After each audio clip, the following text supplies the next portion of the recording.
friends, my Rabe Renovation project is really coming along and I cannot wait to show you the finished product. But we're at that point now, I really need to think about heating and cooling this new space. And I can think of nobody better than Larson Heating, Air, and Plumbing to tackle this job. In fact, I gotta get going, I gotta change clothes because I'm meeting Steve over at their distributor's warehouse to find out which unit is perfect for this space. Steve, so good to see you. Nice to see you, Jeremy. Thank you so much for inviting me here. I feel like I'm stepping behind a magic curtain like I shouldn't be here to see all these amazing units. Yeah, we got you special access to talk about all of the options that are available for your renovation. I had no idea there were so many options. A ton of options. We've got a guy on the inside, Cody, who's got all of the answers. You want to go meet him? I would love to meet him. Let's go. All right. Cody, how are you, my friend? Hey, good to see you. So good to meet you. Now, I heard you are the inside man at this warehouse. Well, that's what I try to be. That's definitely. So tell me, what does that mean? What do you do here at the warehouse? So there's a lot of things that we try to do. You know, one thing that we really want to do is find those partners. You know, and so we are on the distribution side. So we've got to have someone between ourselves and you. Right, the customer. Yeah, that's right. Yeah, you being the customer, us being the distributor. So it's very important for us to find those right contractors. This warehouse is full. Yes, Like yes. there are so many different options for AC and furnace. Oh my. How do you keep it straight?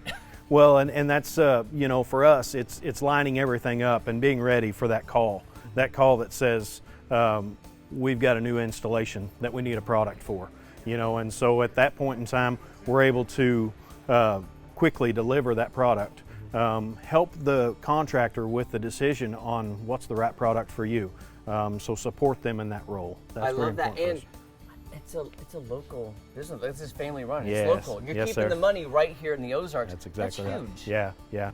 Locally owned, local distribution here, and then the same way with Larson. I got to go and meet Steve because I got to find out which AC unit and which furnace is perfect for my addition. But I thank you so much for this information. I feel like I've learned so much already, Cody. Thank you so much. Yes, sir. Thanks for stopping by. you. Yes, sir.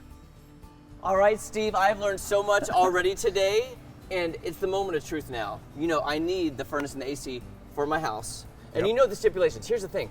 I don't think it's my forever home, and it's not my main unit. So I need this addition, though, to be properly heated, you know, in the winter and cooled in the summer. So what are some of the options I have? So this is the starting point, Jeremy. Okay. So this is the minimum efficiency 13 SEER unit. Okay. So this is where we start. So you said minimum efficiency. This is like the standard then? That is the minimum efficiency that the Department of Energy will allow for installation. So nothing below this, right here? Nothing below this 13 SEER. Okay, and so does this minimum, this size, square footage, vaulted ceilings, what does it take into account? So there's a couple different terms. SEER rating, which relates to efficiency, and then the other is tonnage, which relates to size. Because then you're going up to something like this, a Yep. little bit bigger. Yep, so the tonnage is the same. Oh, these two, it is. The tonnage is the same. Okay. The efficiency is what's different. So how do you manage efficiency with this? So you see how this one is smaller, so it has less coil surface. Okay. So that, I don't know if you can see inside there, Oh, Jeremy, right, yeah. that coil looking. Now, is that coil what freezes? I've had to replace units sometimes because it's frozen on me or something. Yeah, there's several different reasons for that cause that freezing, but that's exactly what typically freezes up on the outdoor units. Okay, now is it bad that I took a hairdryer out there one time to it? Is that bad? No, it's not bad. No. I was desperate. as I had long to get as it long working. as you didn't take the Aquanet to it. I did not. Okay, I promise, okay, Steve. all Okay, right. so these are the same tonnage, just more efficient. Correct. And I'm guessing you're getting to like super efficient, or is this more tonnage? So this is just more efficient. Wow. So least efficient, Okay. mid-range efficiency, and we would consider this high-range efficiency. So we've talked about the AC units. One of these three, don't tell me now, will be outside of my house That's for correct. my addition. Yep. Okay, we talked about cooling. Now I need heat in the winter. Okay. So let's talk about furnaces. I know you've got Okay. some awesome selections over here, and these are just three of like many that you have that have different purposes. This is 3 of about 5 or 6 in a gas model that we have to offer. Okay, now I'm just gonna be honest, looking at the front, we've taken some of the panels off to look. This one looks totally different than this one. It almost looks like you haven't finished putting it together yet, Steve. yeah. Are you tinkering with that one? No. So this one is has less components because it's less efficient. Okay. So this again is the minimum efficiency that the DOE will allow for installation. Okay. It's what we would call an 80% efficient furnace. Okay, gotcha. So this is an 80. This is an 80% It looks efficient. somewhat simple in here, and again, I couldn't put that together, but I'm just saying, simple compared to this, which is what? So this is going to be the 95% efficient. So this is going to be what we would consider that mid-range, mid to high range efficiency. Mm-hmm. And then this is the 96% two-stage.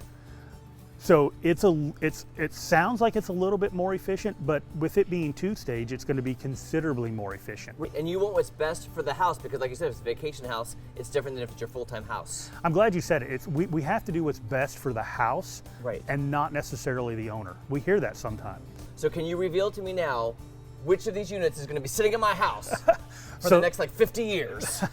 So Jeremy, what we landed on was the mid-range, mid to high range efficiency system. Okay. So the 95% furnace, okay, and the 16 SEER outdoor which unit. One is this one? So that's the middle unit. The middle. There. Okay, Yep. so I'm getting the mid because that's perfect for my part of my house, because it's kind of like the middle part of my house. And it's the best value. So it gets you the most efficiency for a minimal upgrade and investment from your minimum efficiencies, and the benefit is they're also, that's where your rebates. Talk about rebates. So am I eligible for rebates then? Jeremy, so once we transition from the minimum efficiencies to the mid range, we start to see rebate programs brought on by utility providers, and you happen to fall into that. So you're going to see a rebate on your new system. Steve, I'm so excited. We picked the AC unit, we picked the furnace. So now my question is, when can we install this? Whenever you're ready, just give us a call. Okay, well, let me just see if I can call my person right now. I think I know somebody. Let me see. Call 881-2020. Just call Larson. Hey, Jeremy. Hey, Steve, when can we install this? Whenever you're ready. Let's do it tomorrow. Excellent. It's the name to know.